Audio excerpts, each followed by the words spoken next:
Hello everyone, and welcome to Sadurdays, episode 19.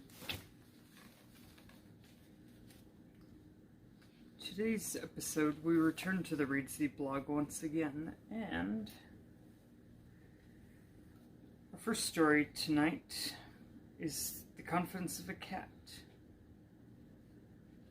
And this is in response to the prompt, write a story that involves a reflection in a mirror. Now for this episode, this will be the first time that you'll ever hear a work that I particularly did. It wasn't this one, and by work I particularly did, I meant, contest submission, you've heard a lot of my other works. That being the case, we shall begin. The Confidence of a Cat by S.F. Brookie. Categories: happy, sad, Christian. Alright, anyway. Katrina Valera's cat to friends and family was not a popular girl. Not a very popular girl. At 5'10", she was a bit of an outcast height-wise, and to be honest, she didn't have much of a figure. She found that out soon enough when girls in her middle school made fun of her skinny legs and her freckled face. It didn't help that she had glasses either. Shooting up like a weed in 5th grade was more of a curse than a blessing when Kat was young. The mirror was her worst enemy.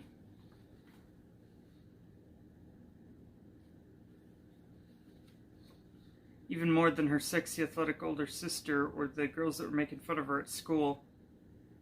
Kat would gaze in the mirror every morning and hope that the next day something would change. Her height, her weight, her nose, her eyes. Anything.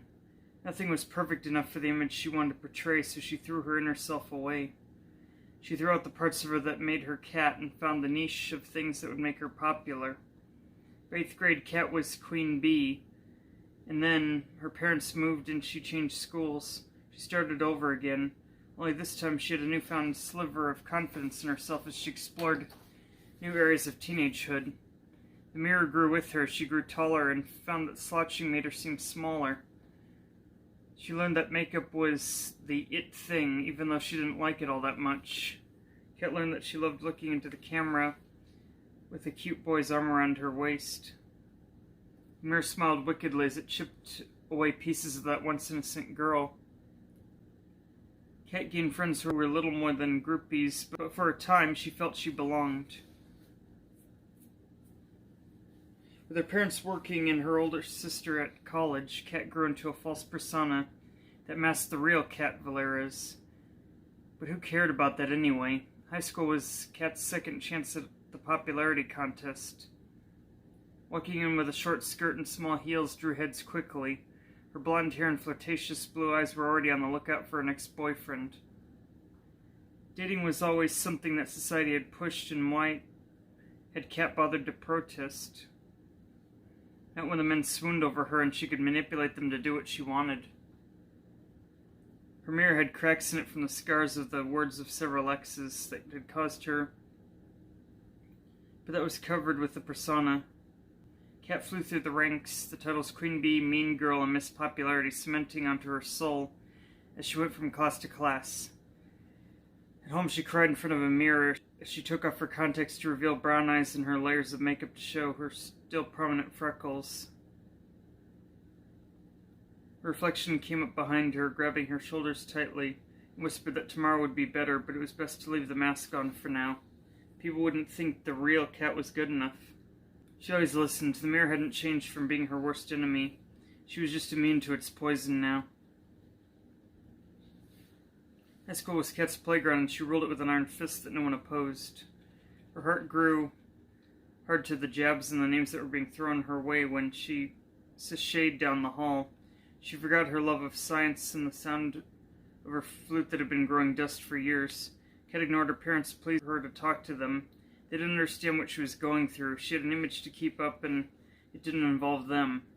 The college Kat had two different faces. One that everyone knew her as, and the straight blonde-haired, blue-eyed, and with a grin that could cut you like a knife, and then the face her mirror saw that was getting darker and less vibrant by the day as she lived her lie with a clenched smile. Kat went away to college to live in the dorms with her friends. new ones as Kat had outgrown the old ones, her dorm always filtering out boys as she went through her first year of college. Her mirror was smaller in the dorm bathroom, with less room to share with 3 other girls, but it was still prominent. She had less privacy here, and student contact stayed on longer, and the hair remained straight instead of naturally curly as she learned to use her time alone to perfect her crumbling persona. Her cat masks were slipping and bleeding into one another, and that would just not do. Not when Kat was Miss Popular. She was finally perfect to the outside world, and the old Kat was nothing but a glimmer left in a childhood home. Kat had enough confidence that was oozing out of her, most days so much that it left her feeling tired and exhausted when she was home. Schoolwork piled up, and another 2 years went by with the juggling act that humans called sanity. I can kind of relate to this part. While I'm not so much big on my appearances, I do feel like I have to put on a mask if I want to deal with people who maybe aren't the most fun to deal with on a day-to-day basis in my job. So I can kind of get the gist of that. Kat found herself in a doctor's office, a prescription in her hand for an antidepressant. How could she of all people be depressed? It didn't make any sense. She was perfect. She was achieving perfection at the cost of herself, but in the mirror she looked fabulous. She was Katrina Valeriz. She didn't have time to be depressed. That summer came along, and with it new adventures and competitions to be the best amongst young adults. Kat's mirror cheered her on it as she drank from a keg and kissed boys sloppily at parties. Her mirror watched as she came home, and the pills in her cabinet looked more inviting than ever before. Her reflection beat against the glass as Kat brought up a handful in her mouth, drowning the pills with tap water. The old Kat screamed and cried when she lost consciousness and started seizing. Kat woke up at a hospital. Her doctor told her she was found by her roommates, and an ambulance was called in time to stop the overdose. It was the first time Kat had let anyone see the real her in almost a decade. Her contacts were gone, her hair started curling against her temples. When she was able to, the first thing she did was look at herself in the hospital room mirror. To her dismay, what she saw made her punch the glass until her knuckles were raw. That was not the Kat she was supposed to be. That was not the Kat she had made. That was not the perfect and confident Kat. What she saw in the mirror was herself, her broken, shattered self in need of desperate healing from living a facade for so long. The mirror shattered under her fist after so many strikes. Kat was in limbo for a long while.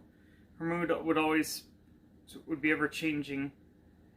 She fell behind in school, missing weeks of classes. Rumors sprinkled with truth floated around her as her mind was muddled with medication. Her reflection laughed and pointed fingers at her. It was her own fault she became this way. Kat slammed the door on her reflection. Gritting her teeth as more than just glass shattered, her heart did too. Graduation rolled around, and by some miracle Kat was alive enough to go. To graduate with a crumbling, falling to pieces, broken and smashed mask that everyone clearly saw through. The young woman completed college, went through that milestone, and grew into an adult with fragile wings of naivety to the big bad world where everyone's mirrors were constantly there. Humanity's reflections held twisted images that loved to devour unstable and scared personalities. One thing the world was good at was pointing out one's flaws, and Kat's reflection did enough of that already. Then one day there was a boy, a man, a friend, a lover. His name was Bruno. He was someone who saw something in Kat she didn't even see in herself. She didn't know if Bruno found her or she found Bruno, but Kat knew that he saved her. Kat was new to the accounting job, seeking favor in all the wrong places and trying to woo as she had done her whole life. Bruno saw straight through that so fiercely that Kat was more than surprised. Bruno's reflection was one of light that shined so brightly it made Kat's own hiss in displeasure. It made her shy away from the light. The good that was in Bruno. Kat ran from it. She couldn't escape for long as Bruno gently coerced her into a coffee date, his own mask sliding off, and Kat found that some people didn't have as big of a mask as she did. That night she took out her contacts, letting the brown of her eyes shine through for several hours, which is the longest streak in years. Bruno kept his gentle persuasion, talking to her like a person and not an enemy, to size up as others had always done in Kat's life. Eventually, over a series of months, the contacts were lost and stayed off. Her blonde hair came back to its bouncy state, and Kat lost a few layers of makeup. Her mirror hated it, jabbing her in the heart with her insecurities and displeasure. She took a look at herself, the true cat. In a very long time, Bruno invited her to a place that she'd once known in a different life, a place called church. He grew up there, and his reflection showed that.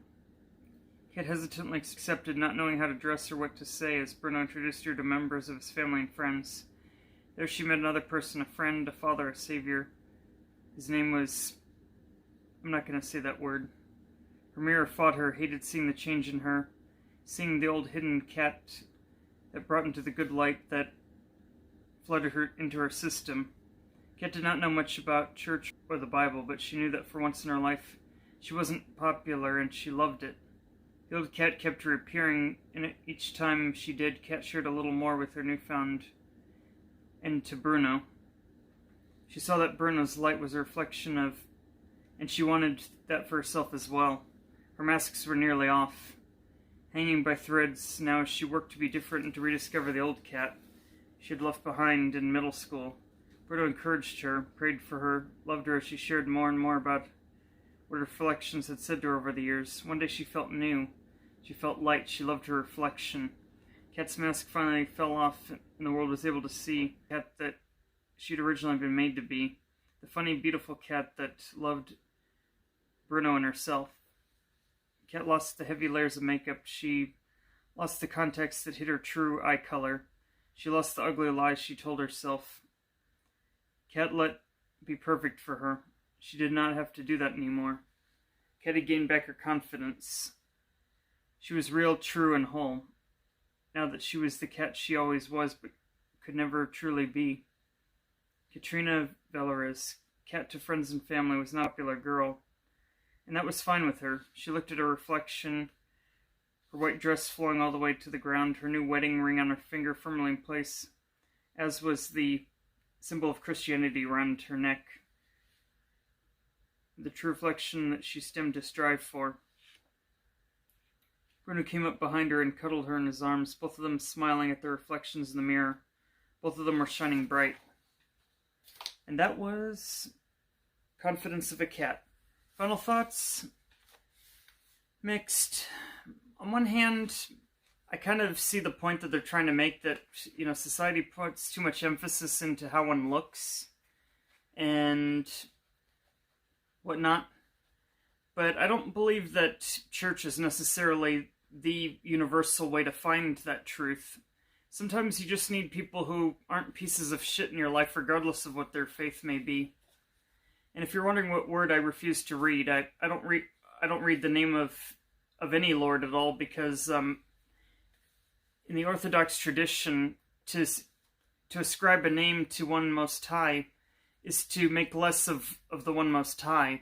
That's why none of the names for the One Most High specifically say what the One Most High actually is.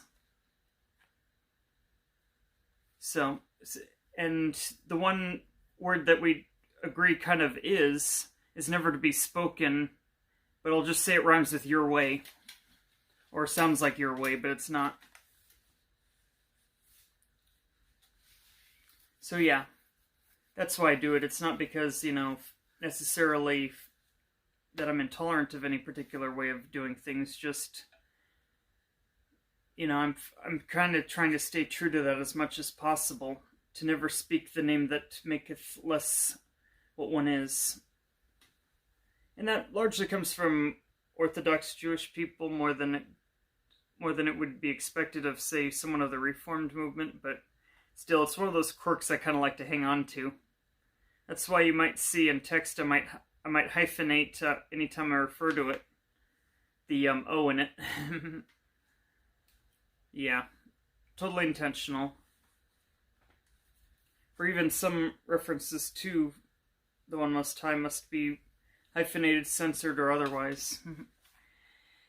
Alright, but that was pretty much, all I had to really say on that one. It's a good moral for what it is. I may not agree with that made it, but the message is clear that, vanity, life's too short to be focusing on it too much. And now for our next story. Colleen submitted for contest number 101 in response to Write a Story which the same line recurs 3 times by Mary Sheehan. Contemporary fiction and sad were the categories. Colleen is packing to leave for university. She folds her clothes into neat piles, her fair hair arranged in an artfully messy bun, with golden strands curling around her face. She packs her rolled-up socks in the maze of grooves left by the clothes piles. Her movements are thoughtful and tender, like she's tucking them into bed. I watch her from my quiet corner outside of her dorm room, chewing on a hangnail. I'm still wearing my pajamas and have not showered yet today. I stare at her, willing to hear my voice in her head. Wait for me. Wait your turn. I should go first. I'm the oldest. I'm the smartest. I deserve it more. We've been linked since Colleen was born, and 10 short months after me. We've been Colleen and Kara. Say it in one quick exhale. A pair of girls, a couple of friends, 2 sisters. In Irish is Gaelici. Kayla means girl and Kara means friend. Yeah, that's interesting because I happen to have a sister named Kara, so yeah, that's interesting, yeah. And she's pretty friendly, all things considered, but she can get annoyed. She's a female, so sometime in a month will come and that happens. We've been constantly compared, weighed against each other, with me consistently coming out on top. I've always been the gifted sister. My dad enrolled us in violin lessons when we were in primary school. For those not from the UK or otherwise, I'm not either, but I looked it up because I was curious. Primary school is actually what they call, I guess, elementary school or middle school and or high school. Whereas secondary school would be like college, I understand. I may be wrong on this. Because I know there's like primary school, there's secondary school, and then there's post-secondary school. It was a long time ago that I looked it up, so my reference of which is a little fuzzy right now. Colleen dragged her horsehair bow along the strings in a cat's wail. As someone who owns a violin, I know exactly what that sounds like.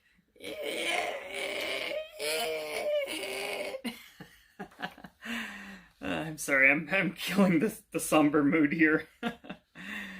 Okay. Didn't notice when her strings flattened and needed tuning. Cried at the mention of scales. I mastered the art of the up bow, conquered the vibrato. Practiced for hours and day until my violin sang like a soprano. I was playing concertos by Mozart while Colleen was still grappling with arpeggios. Colleen is the all-arounder. If society is a school of fish, Colleen is happily weaving her way in the middle. She's easy to talk to, easily liked, always making friends. She's lovely, funny, and perfectly average. She's going to study nursing to help others in school. Ran on the cross-country team. She wasn't their star runner, but she was reliable, dependable, guaranteed to place somewhere in the middle. The middle has never appealed to me. I believe it is better to be great than to be liked. In school, I didn't want to be average. I wanted to be a prodigy. My musical prowess firmly embedded into my personality. I took pleasure in reminding Colleen of my brilliance and her mediocrity. I scorned at her minor successes, like when she was cast in the school play and I wasn't, when she was picked for the cross-country team and I wasn't. She was average at a lot of things. I was gifted at one. My dad held me up as the golden child, the one to be admired. Colleen bore it all with a smile. She came to my violin competitions and listened to my tediously technical pieces with patience. Congratulations, Kara, she beamed at me. Every time my name was called out as the first-place winner, I thanked her graciously, secretly rolling my eyes that she mastered nothing more than how to follow a dirt path with her feet. Look out for your sister, my dad told Colleen. She might have trouble fitting in. Geniuses always do.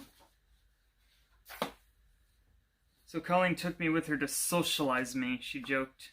Her friends, an unexceptional group of girls. She didn't like me very much. They thought I was awkward, saying the wrong things at the wrong time, wearing the wrong clothes, and I thought I was better than them with their stupid squabbling over boys. I'm not like other girls, I told Colleen. Why don't you want to be like other girls? They don't care about anything important. Not like me, I'm gifted. Superiority complex strikes again, she sighed. You won't make friends acting like that. I don't need friends. What are we then, if not friends? I looked at her. We're sisters. As I watched her packing, I think of when we were little. Colleen is younger than me, but she has always been stronger. She could run fast in the playground, faster than most of the other children. Wait for me. Sometimes when she was lost in the thrill of the race, she forgot about me. I'd be scrambling to catch up knowing I would never be fast enough. But Colleen always remembered me. She would turn her head and slow down so I could catch up with her, and I would reach her, panting, clutching a stitch just to point out some flaw in her shoes or clothes to cover up the fact that I was jealous that she was better at something than me. My dad told me over and over I could do anything I wanted with my talent. I soared through the advanced music programming in school and was admitted to university on a full music scholarship. He and Colleen were thrilled for me. My full potential was about to be revealed. But it was too hard. They don't tell you that about university. It's not the same as school. There's less help. You have to do things for yourself, make your own way. Colleen had diagnosed me with a superiority complex, and my student advisor gently hinted this was coming across to other students and staff. Difficult was their word for me. Difficult to work with, difficult to manage. In the orchestra I rode with other violinists stormed off in a huff, declaring that none of them could match me in talent. You may have been a big fish in a little pond back home, but you are one of many, I was warned by the conductor. A fat old man who couldn't stand up straight enough to hold a violin properly, let alone play one. I told him as much. He told me to get out. Without my sister's natural ease of moving through a crowd, I struggled to mingle, to communicate. I preferred practicing chromatic scales to drinking alcohol. So I spent all my time alone in my room. My housemates hammered furiously on my door to shut me up during the early morning practice sessions. Within 6 weeks, I was struggling to do anything. I stopped eating, I stopped showering, I stopped playing violin. Its case grew dusty as it lay untouched, cast aside until my dad and Colleen drove up to rescue me. I haven't played it since. I holed up in my room, a recluse, dwelling on my failures. Colleen progressed through her final year at secondary school, sat her exams surrounded by friends. Okay, so I guess secondary school is university. I must have been right about that. I'm just never sure sometimes. Once I overheard a heated conversation between Colleen and my dad. Words carried through the walls of our house. I sat in my room listening. Don't you realize how hard it is to bend over backwards to try and help her all the time? And for what? She doesn't care. She doesn't say thank you. Do you know how many times we haven't been able to go places because I have to bring her too? I cannot put my life on hold forever. I don't want to have to keep compromising myself. I love her, but it's like dragging around a dead weight. Wait for your weight, Colleen. I think as I watch her packing away her life, preparing for a new start, I want to plead with her. Wait for me. Do it for me. Please, Colleen, I want to beg. I have nothing else. Let me have this. I tap gently on her open door and come inside. Colleen's bedroom is pink and white, decorated with cheesy photos of her and her friends. Her and my dad, her and I. If I asked you to wait for me, wait until I go back to uni, would you? I ask. She drops a loose pair of socks. She sighs. Strand of her hair perfectly curled sways away from her face. She doesn't pick up the socks.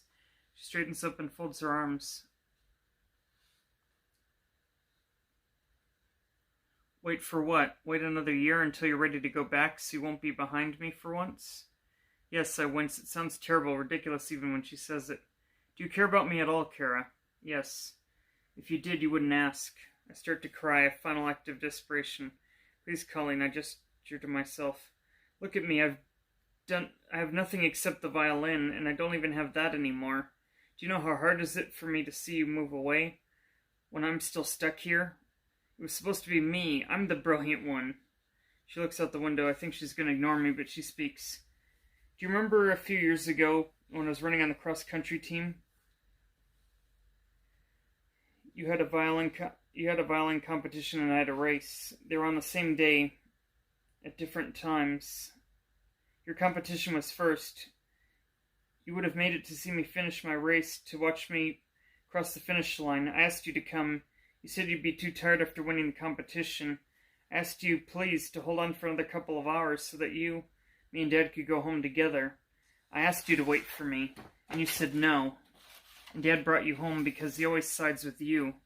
And I got a lift back on the bus on my own. I shake my head. I don't remember that. I asked you to wait for me. She looks at me now. And you just said no. I don't care what kind of excuses Dad makes for you. I know now. I knew then. I'm not waiting for someone who won't ever catch up. She leaves the room and I pick up the dropped socks. I bundle them into a pair and tuck them neatly into the suitcase with other belongings so lovingly arranged. Then I sit on the floor looking at her many possessions. When I moved away, I brought only a rucksack of clothes and my violin. I thought I needed nothing else, but now I stare at her suitcase. I think of how different my experience might have been if I could have taken it with my best friend Colleen. And that was Colleen. Final thoughts? Very well put together with respect to showing the relationship between others as they're growing up together.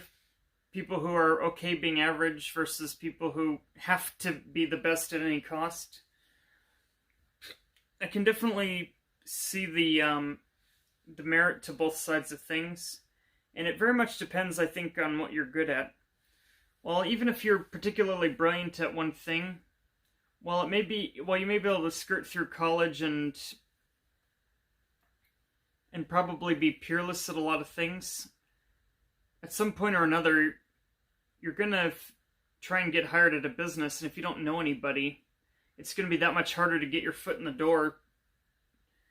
And even if you prove your competence, you're still gonna have to work with other people.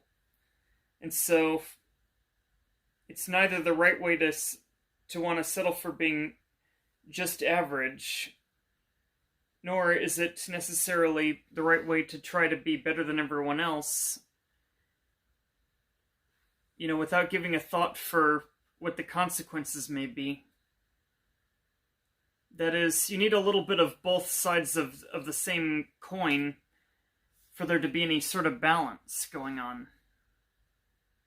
You need to have the motive to not just do the minimum required effort, but also have enough humility to know that, hey, you may be great, but so are,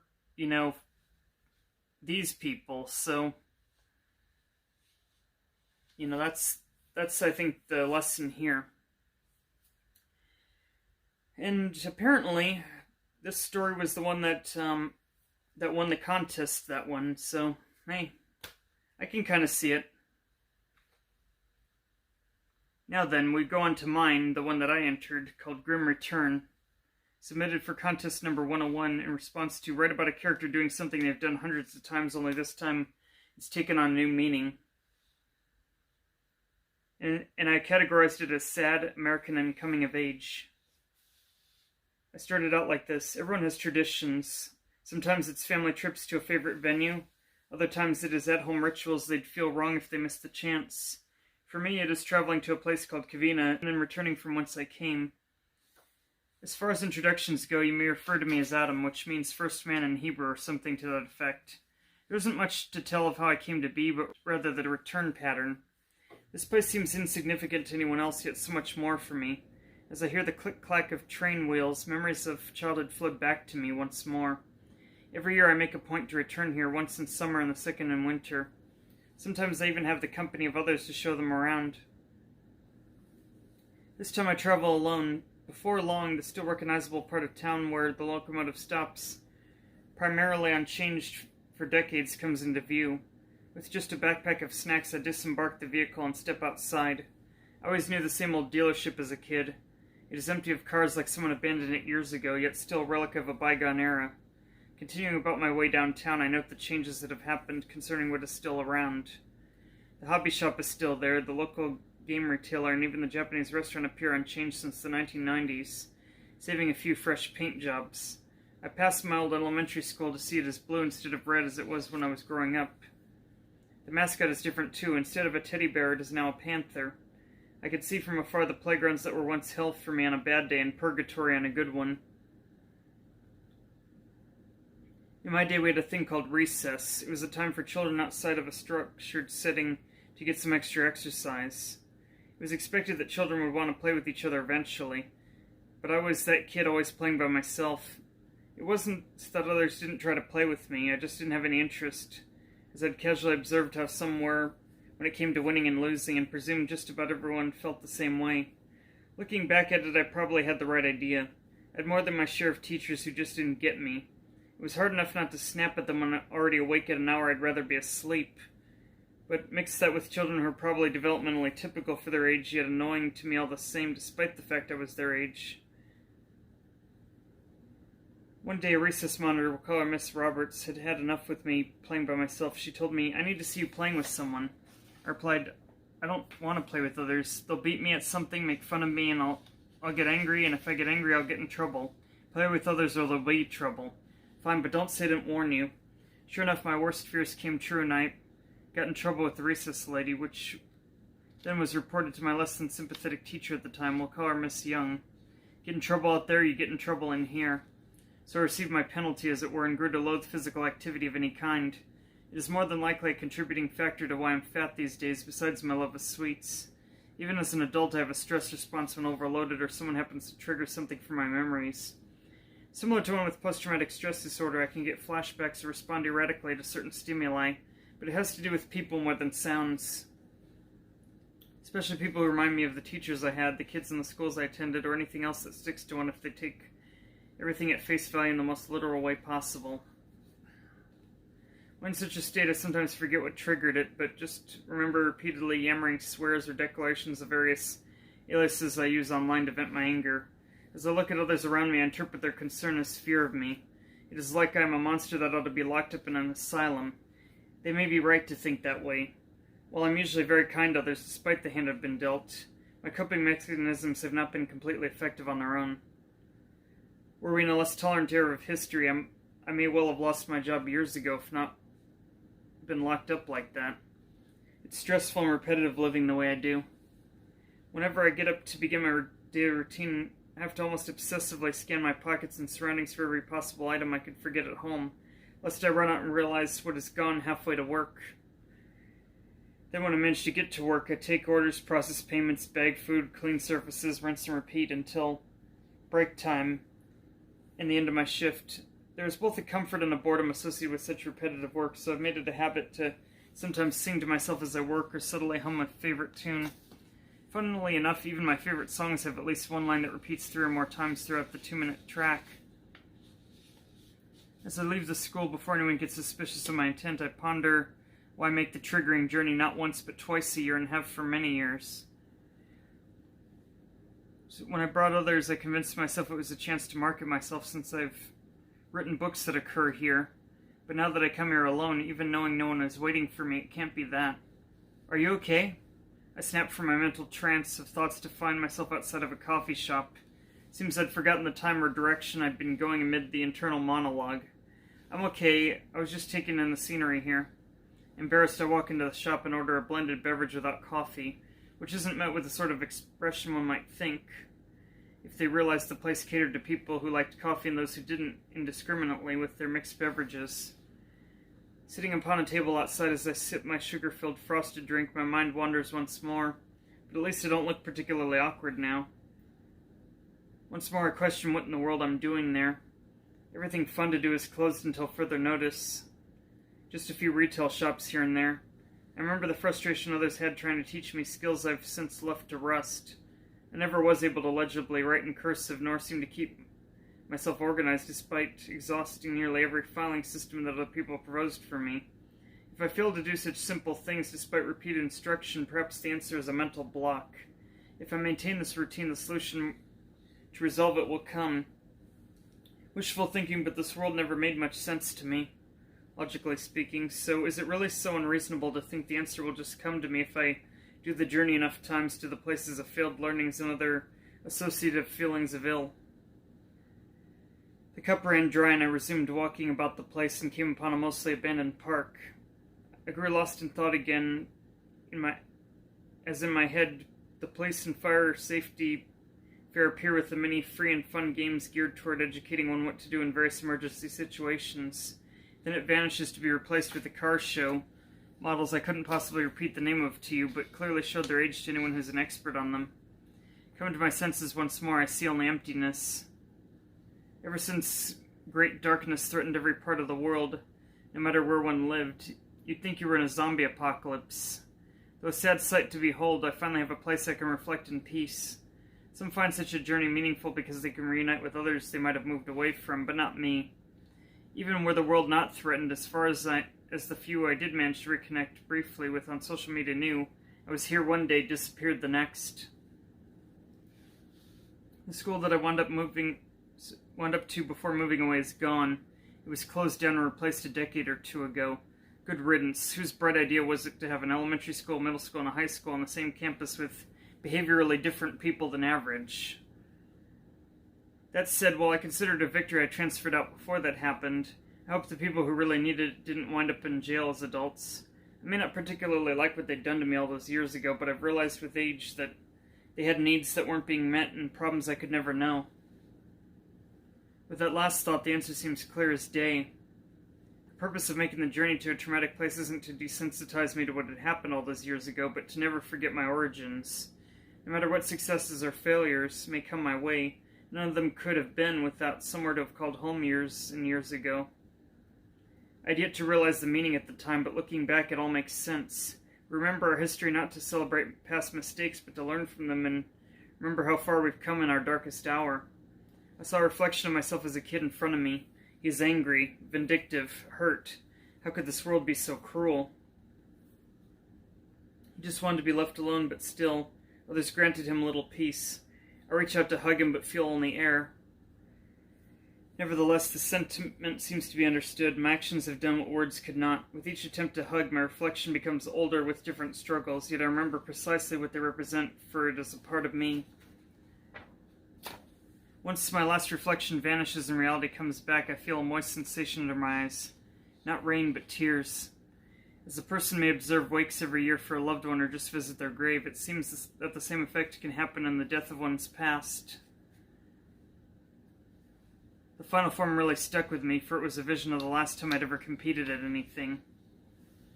As age came around and losses and a small number of wins racked up, I found myself needing an escape, if losing was too much. People just seemed to expect me to just let it go and do as is customary, shake my opponent's hand. I've been told it was only a game or a contest, but when you grew up being told winning was all that mattered, and you took it literally, to what extent is the self to blame? One doesn't just snap out of the habit. It's because of that I'd eventually grown too disillusioned to compete at anything again. At the moment, I might have been okay to have lost had I not been the only one of my gender to have. Still, since all my competitors had 3 years on me in the same course for which awards were issued, I felt cheated by that, and it a sick joke they even bothered nominating me, and that I had any hope whatsoever. It was rigged against me, and if I'd known, I'd have never shown up. Even that was over a decade ago, so I have 2 questions yet unanswered. If I lose, have I outgrown the childish tendency to get upset over it? And if I win, what will the results say about how far I have come? Only one way to find out. Take the plunge and enter this contest. And that was Grim Return. Final thoughts? Yeah, kind of did a little bit of fourth wall break at the end there with the whole, if I win, if I lose, what'll it mean? I was definitely referring to the contest that I'd entered this for. And I didn't see any comments on this particular piece, though they did comment on my subsequent work that I submitted, which you'll hear about in episode 20. And, they basically told me in no uncertain terms that, hey, it sounds like it'd have mass appeal and was, well done, And I thanked them and I said, yeah, I guess I could see how a lot of people would relate to, having gone to college, but it didn't really lead them to anything right away that would, or maybe even at all, that would be worth writing home about.